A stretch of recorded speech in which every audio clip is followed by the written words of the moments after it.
میرے نبی نے فرمایا جس نے دھوکہ دیا میری امت سے نکل گیا. نماز چھوڑنے پر کہا اس نے کفر کیا، جس نے نماز چھوڑی کفر کیا، اور جس نے دھوکہ دیا میری امت سے نکل گیا. من غش فلیس منا. جھوٹ نہ بولو، دھوکہ نہ دو، سب کچھ چلا جائے جانے دو، سچ کا ساتھ نہ، سچ کا ساتھ.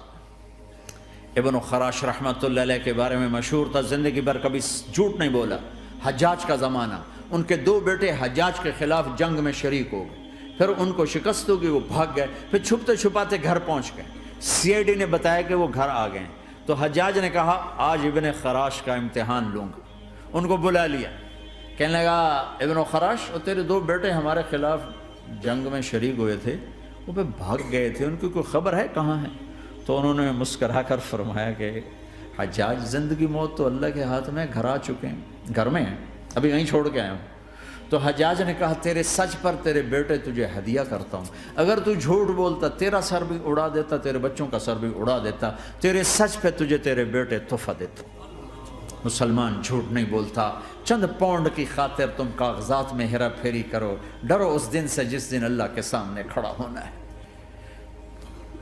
یہاں کے پیپر بنانے کے لیے یہاں کی لڑکیوں کو دھوکہ دو، ڈرو اس دن سے جس دن اللہ کے سامنے کھڑے ہونا ہوگا. عیسیٰ علیہ السلام کا تانا اگر گلا آ گیا نبی کو تو کدھر جاؤ گے؟ سچ کے ساتھی بنو، سچ کے ساتھی بنو، سچ کے ساتھی بنو. ٹیکس دینا پڑے دو، دینو، تم پہ خرچ ہوتا ہے. ایک طرف 4 پیسے ہیں، ایک طرف سچ ہے. کہ مسلمان سچ بولتا ہے، جھوٹ نہیں بولتا. ایک دفعہ سہارنپور میں جھگڑا ہو گیا. ایک جگہ تھی ہندوؤں کی، مسلمانوں نے قبضہ کیا ہوا تھا. تو ہندوؤں نے کیس کر دیا، انگریز کا زمانہ تھا، عدالت.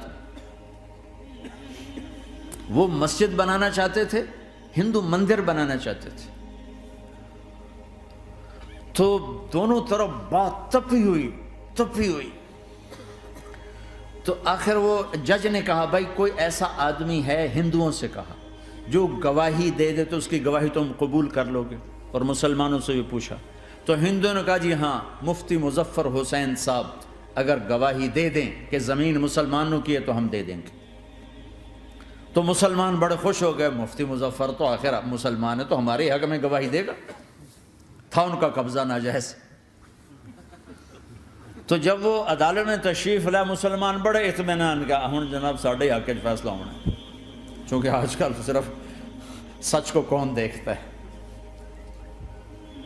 تو انگریز جج نے پوچھا ہاں جی مفتی صاحب آپ کیا کہتے ہیں؟ فرمانے لگے دیکھو جج صاحب، یہ زمین ہندوؤں کی ہے اور مسلمانوں نے قبضہ کیا ہوا ہے.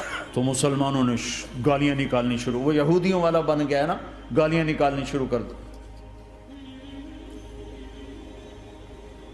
تو انگریز جج نے کہا آج مسلمان ہار گئے اور اسلام جیت گیا. آج مسلمان ہار گئے اور اسلام جیت گیا. اپنی ہار مان کے اسلام کو جتاتا، سچ بول کے اسلام کو جتاتا. جھوٹ کے ساتھی نہ بنو، سچ کے ساتھی. جھوٹ کے کاغذ بنا کر کوئی بینیفٹ حاصل نہ کرو. میں نیوزی لینڈ گیا، میں حیران ہو گیا. 1 ہفتہ میں رہا، ڈپریشن کا شکار رہا کہ مجھے بتایا گیا کہ پورے نیوزی لینڈ میں ایک آدمی جھوٹ نہیں بولتا سوائے پاکستانیوں کے، بنگالیوں کے اور انڈین. جو بنگالی، جو پاکستانی، جو انڈین پہنچے یہ جھوٹ بولتے ہیں، ہیرا پھیری کرتے ہیں. ان میں ایک آدمی جھوٹ نہیں بولتا.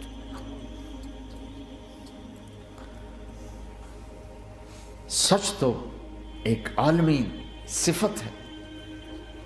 جو اللہ کو نہیں مانتا وہ بھی کہتا ہے سچ بہت اعلیٰ چیز.